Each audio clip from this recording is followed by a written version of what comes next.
Hi hi friends. Friends, எல்லாருக்கும் வணக்கம். நாங்கள் இப்போ தீபாவளி கொண்டாட ஸ்டார்ட் பண்ணிட்டோம்.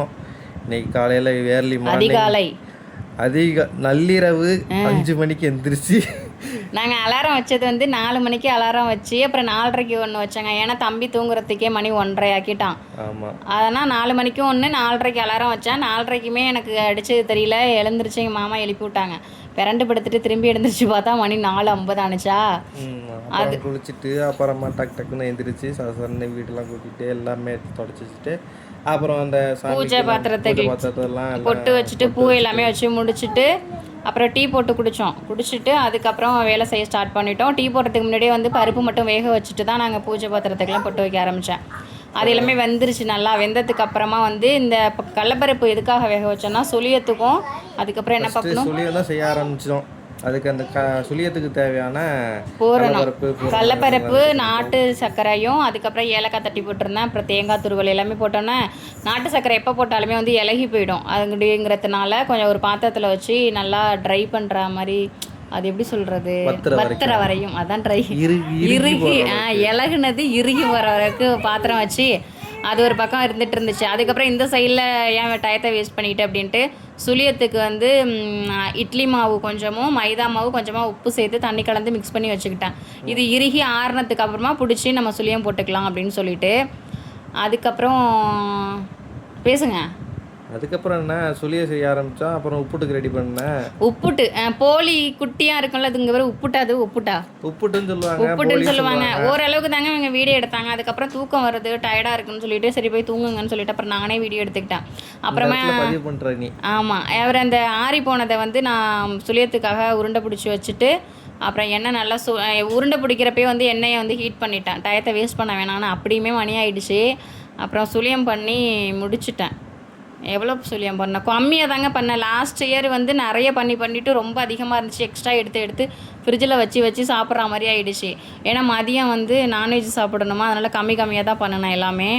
சுழியம் பண்ணி முடிச்சிட்டேன். அதுக்கப்புறம் வந்து அதை ஃபஸ்ட்டு நான் சொல்ல மறந்துட்டேன். அந்த உப்புட்டா அதுக்கு வந்து மைதா மாவு கொஞ்சமாக மஞ்சத்தூள் உப்பு சேர்த்துட்டு தண்ணி ஊற்றி நல்லா பிசைஞ்சு ஒரு மணி நேரத்துக்கு ஊறணுங்கிறதுனால ஃபஸ்ட்டே அதை நான் ஊற வச்சுட்டு தான் அதுக்கப்புறம் நான் சுழியத்துக்கு ரெடி பண்ணேன். அந்த சுழியம் பண்ணதுக்கப்புறம் இது ஒரு 1 hour ஆகிடுச்சா. நல்லா ஊறினதுக்கு அப்புறமா அதே பூரணம் தான் அந்த சுழியத்துக்கு பண்ணுவோம்ல, அந்த பூரணத்தையே வந்து இதுக்குள்ளே வச்சு அப்படியே தட்டி போட்டுட்டேன். இதில் இந்த அளவுக்கு வந்துச்சு. எத்தனை வந்துச்சுன்னு தெரியல, மறந்துட்டேங்க. அதுவுமே செஞ்சு முடிச்சுட்டேன். அதுக்கப்புறம் வந்து வருஷம் தீபாவளிக்கு வந்து வடை பாயசம் செய்வோம். ஆனால் இந்த டைம் வந்து ஒரு வேளை தான் சாப்பிட்றோம். ஏன்னா இவங்க அம்மா வீட்டுக்கு, என் மாமியார் வீட்டுக்கு போகிறோம். அதனால் மதிய சாப்பாட்டுக்கு அப்படிங்கிறதுனால இப்போ எதுக்காக இது சொல்ல வந்தேன், வடை பாயசம் செய்யலை. பாயசம்லாம் அப்படியே கடந்து போயிடும் அப்படிங்கிறதுனால என்னது உளுந்து வடை தான் பண்ணுவேன்னா. சரி, கடல வடைனா டக்குன்னு வேலை முடிஞ்சிடும், கிரைண்டரில் அரைச்சி ரொம்ப டைம் எடுக்குங்கிறதுனால கடல வடை செய்யலான்ட்டு முடிவு பண்ணிட்டேன். பாயசமும் பண்ண வேணாம்னு சொல்லிட்டாங்க. ஒரு வேளைக்கு வேஸ்ட்டாக போயிடும், சாப்பிட்டுட்டு போயிட்டனாலும் அப்படியே கிடந்துச்சுன்னா வேஸ்ட்டு தானே அப்படின்ட்டு.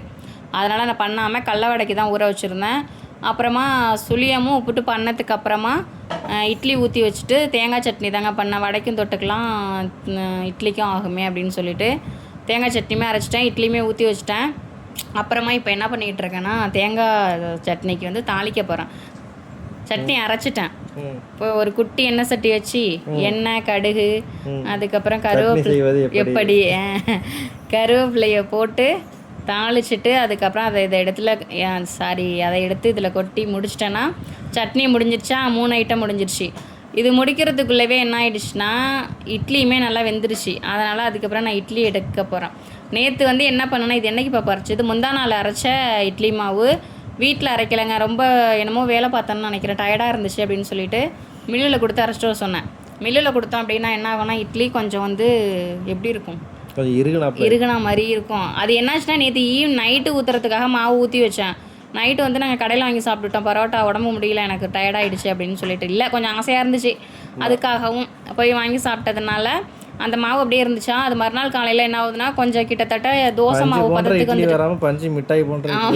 ஆமாம், பஞ்சு மாதிரி இல்லாமல் பஞ்சு மிட்டாயை சப்புனத்துக்கு அப்புறம் அப்படி சுருக்குன்னு ஆகிடும்ல, சுருங்கிட்டு அந்த மாதிரி ஆகிட்டுங்க இட்லி. அதனால் கொஞ்சம் ஒரு மாதிரி கல் மாதிரி இருக்காமல், ரொம்ப கல் இல்லை அப்படின்னு சொல்லலாம், அந்த மாதிரி ஆயிடுச்சு. அப்புறம் எத்தனை நேரம் சுட்டுக்கிட்டு இருப்பேன் சுடுற வரையும் அப்புறம் பேசினோம்னா சுட்டு முடிச்சாச்சு. சுட்டு முடிச்சுட்டு அதையுமே எடுத்து வச்சிட்டேன். இப்போ எத்தனை ஐட்டம் பண்ணி முடிச்சிருக்கேன்?